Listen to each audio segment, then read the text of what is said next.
सरकार अगर बात में पकड़ती है पेनल्टियां लगाती है, लेकिन यहाँ पर कोई भी इनकम आपको ऐसी नहीं मिलेगी जिस पर टैक्स एप्लीकेबल हो, टैक्स कटे नहीं। टैक्स कटेगा, आपके अकाउंट में पैसा है। तीसरा सबसे इंपॉर्टेंट बात कि जितना भी प्रोडक्ट पे बिल होता है उसका जीएसटी सरकार को जमा होता है, हर महीने होता है। तो इस दुनिया में कौन सा ऐसा बिजनेस है, अपने दिल पे हाथ रख के बताओ, जहां 100% लीगल और एथिकल बिलिंग हो रही है। हर जगह पे आप जाएंगे तो बोलेगा कच्चे में ले लो। हाँ है ना? आप इलेक्ट्रॉनिक्स खरीद लो, आप फर्नीचर खरीद लो, आप कपड़ा खरीद लो, आप कुछ भी खरीद लो, आप कैश दोगे, वो कैश दे देगा, वो पूछेगा बिल चाहिए। अगर आप बोलोगे नहीं तो वो नहीं देगा आपको। हेलो, यहां तो पूछा ही नहीं जाता, आपको बिल लेना ही पड़ेगा। मुझे लगता नहीं है कि हिंदुस्तान के अंदर इस नेटवर्क मार्केटिंग इंडस्ट्री से बढ़िया कोई इंडस्ट्री हो सकती है जहां 100% बिलिंग का काम होता है। तो अगले 3 साल लोग कुछ मर्जी बोलते रहे, आपको ईमानदारी के साथ इस बिजनेस को बिल्ड करना है, राइट?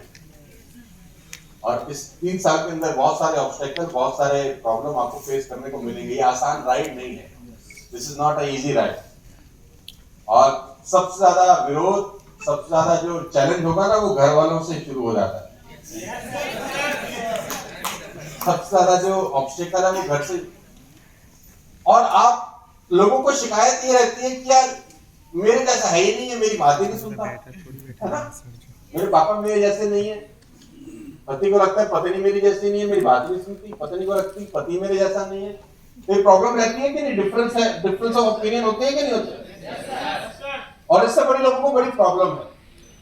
मेरा अपना एक थॉट प्रोसेस है, मेरा प्रोसेस ये है कि डिफरेंस ऑफ ओपिनियन होना चाहिए। अगर दो लोग एक ही जैसा ही सोच रहे हैं, फिर दूसरे आदमी की जरूरत ही क्या है दुनिया में? अरे 2 आदमी कितना ही करीब आ जाए, बच्चा थोड़ी पैदा कर सकता है। डिफरेंस ऑफ ओपिनियन चाहिए कि नहीं चाहिए? आप स्कूल जाते थे, हम स्कूल जाते थे, तो ब्लैक बोर्ड होता था, उस पर टीचर व्हाइट चॉक से लिखती थी। कॉन्ट्रास्ट चाहिए ना, ब्लैक के ऊपर व्हाइट।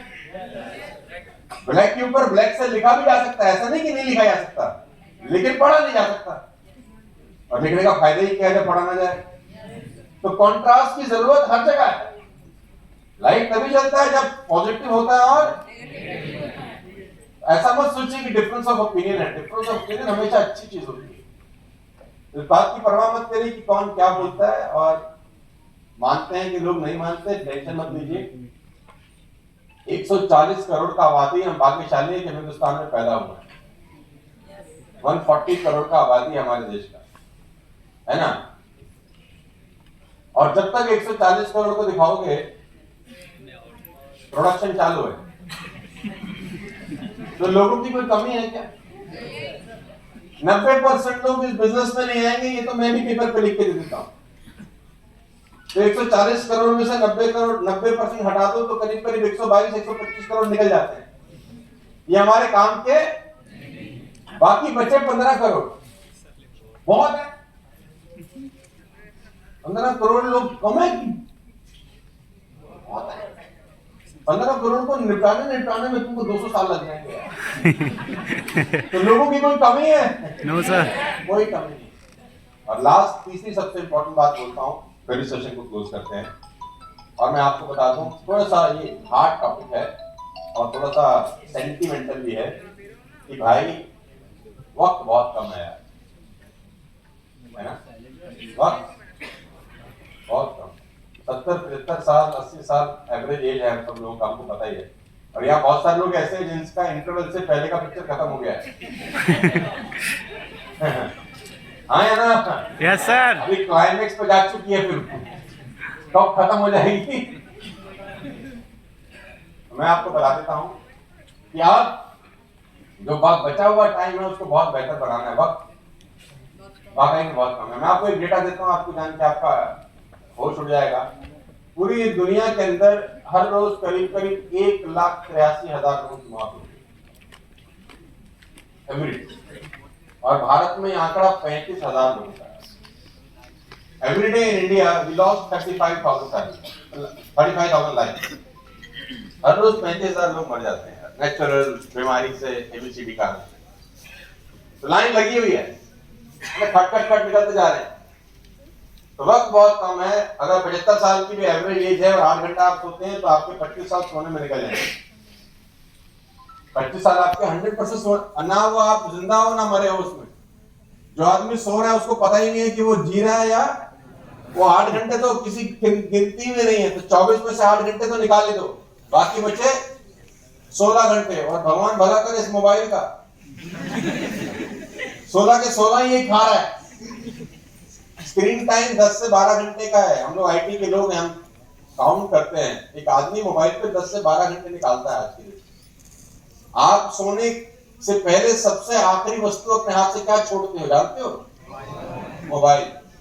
उठने के बाद सबसे पहली वस्तु क्या उठाते हो? मोबाइल।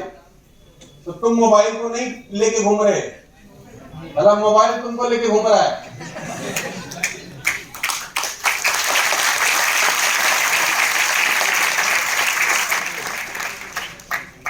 मैं आपसे इतनी दरखास्त करना चाहूंगा कि आप अपने घर के अंदर एक टाइम फिक्स कर लीजिए, अगर कर सकते हैं, मोबाइल देखने का 1 घंटा, आधा घंटा, बस। इससे पर फोन मत देखिए, मुझे मत देखिए। आपकी जिंदगी बर्बाद हो रही है। Don't waste your time spending ये फालतू घर का काम। मुझे नहीं पता आप मेरी बात मानेंगे कि नहीं मानेंगे। बहुत फायदे में रहोगे मेरे भाई, नहीं मेरा क्या उखाड़ लोगे, अब मेरा क्या चला जाएगा। मोबाइल का एक टाइम होना चाहिए कि मैं 1 घंटा देखूंगा। दैट्स आपको क्या करना है दुनिया में? अब मोबाइल पे देख क्या रहे हैं वैसे? मेरे कितने लाइक आए, मेरे कितने कमेंट आए, और कमेंट में भी क्लिक करके देख रहे हो कि उसने कमेंट किया कि नहीं किया।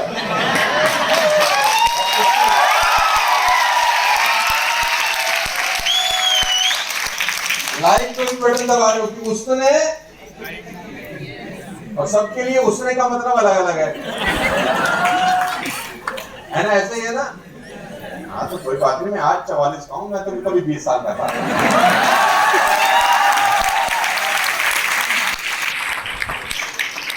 और इम्पोर्टेंट ये है कि वक्त बहुत कम है, जिंदगी को बहुत सीरियसली लेना बहुत जरूरी है यार। और हम मिडिल क्लास फैमिली के लोग हैं, बहुत सारे अवसर होते नहीं है, मौका बहुत मुश्किल से मिला। आप लोगों को गंवाना मतलब बहुत मुश्किल से मिला है। आप बहुत लकी हो कि आपके पास हिंदुस्तान की सबसे बड़ी कंपनी है, ग्लोबल लेवल पे एकमात्र कंपनी है जो इंडिया को रिप्रेजेंट करती है, वेस्टेज। हिंदुस्तान की सबसे बड़ी कंपनी है। आप बहुत भाग्यशाली हो और सुपर मोती दान किए, आप मेरी टीम में हो।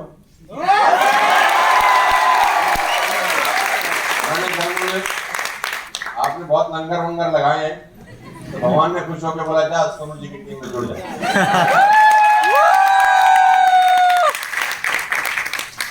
3 साल का वादा आप करिए और मिलकर इस बिजनेस को बिल्ड करते हैं। कैलकाटा अभी हम लोगों ने स्टार्ट कर दिया है। ये मेरा दूसरा मीटिंग है। पहले मैं 2.5 साल पहले आया था यहाँ पर, बीच में कोविड का दौर था तो नहीं आ पाया। अब मैं रेगुलर आता रहूंगा कैलकाटा के अंदर।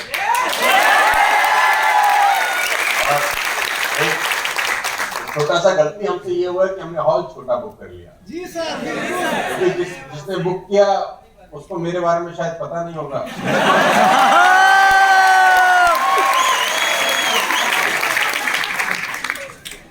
कि ऐसा ही एक प्रोग्राम हम 1 घंटा पहले एक और सेशन ऐसा कर चुके हैं।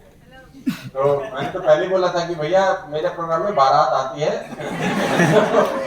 ऐसा आप छुटमुट ऑडिटोरियम चलेगा नहीं। और दिल्ली के अंदर मैं आपको बता देता हूँ, बहुत सारे ऑडिटोरियम है। जितने ऑडिटोरियम मुझे सबका सीट भी याद है कि इस ऑडिटोरियम में इतना सीट है। और दिल्ली के अंदर 70% ऑडिटोरियम ऐसे हैं जिसमें मेरी एंट्री बैन है, मैं नहीं जा सकता। अगर आप बोलेंगे कि सोनू शर्मा का प्रोग्राम है तो बुकिंग ही नहीं करेगा। हो सकता है अगली बार ये भी ना करें। तो बहुत जगह मैं ब्लैक लिस्टेड हूँ, उसको प्रोग्राम नहीं होना चाहिए। बड़ी जगह करेंगे नेक्स्ट टाइम। और मैं बहुत जल्दी कैलकाटा वापस आने वाला हूँ और अच्छा प्रोग्राम। पहले नवंबर के अंदर हम लोग एलओबी कन्वेंशन करने जा रहे हैं, आपको पता ही होगा उसके बारे में। तो मुझे जगह बताएंगे, मैं देखता हूँ आपको पता है कि नहीं पता। Jim Corbett. हाँ, तो उत्तराखंड में जिम कॉर्बेट पार्क है, बहुत घना जंगल है एक्चुअली वहाँ पे। तो वहाँ जंगल के बीच में एक रिजॉर्ट बुक किया गया है। जहां हम जाते हैं वहां नहीं होता है।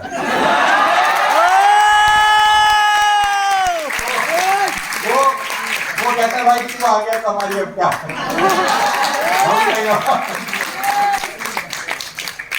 वहां होते हैं शेर, आपको सफारी में ले जाएंगे, वहां एक सफारी चलती है, वहां ओपन जीप में ले जाएंगे आपको घने जंगल के अंदर। तो उसके लिए क्राइटेरिया है कि आपको एलओबी क्वालिफाई करना है ना, 56 से 25 जमा 1800। तो जो फर्स्ट टाइम एलओबी अचीवर है उनके लिए वो फ्री ऑफ कॉस्ट है, यू डोंट हैव टू पे अ सिंगल मनी, आपको कोई पैसा नहीं देना। वहां पर 2 नाइट 3 डेज का स्टे कॉम्प्लीमेंट्री है, पूरा 4 स्टार रिजॉर्ट है। वहां पर आपका रुकना खाना पीना सब फ्री है। अगर आप पहली बार एलओबी अचीव कर रहे हैं हमारी टीम से, आपको कोई पैसा नहीं देना। और अगर आप दूसरी तीसरी बार एलओबी कर रहे हैं तो उसका एक नॉमिनल सा कॉस्ट होगा, बहुत नॉमिनल होगा, वो आपको आपके अपने बता देंगे। लेकिन वो इवेंट बहुत बड़ा है, आप उसको जरूर अटेंड करिए। वहां 3 दिन आप रहेंगे मेरे साथ और मैं 3 दिन आपको सिखाऊंगा कि इस बिजनेस को बिल्ड कैसे करना है।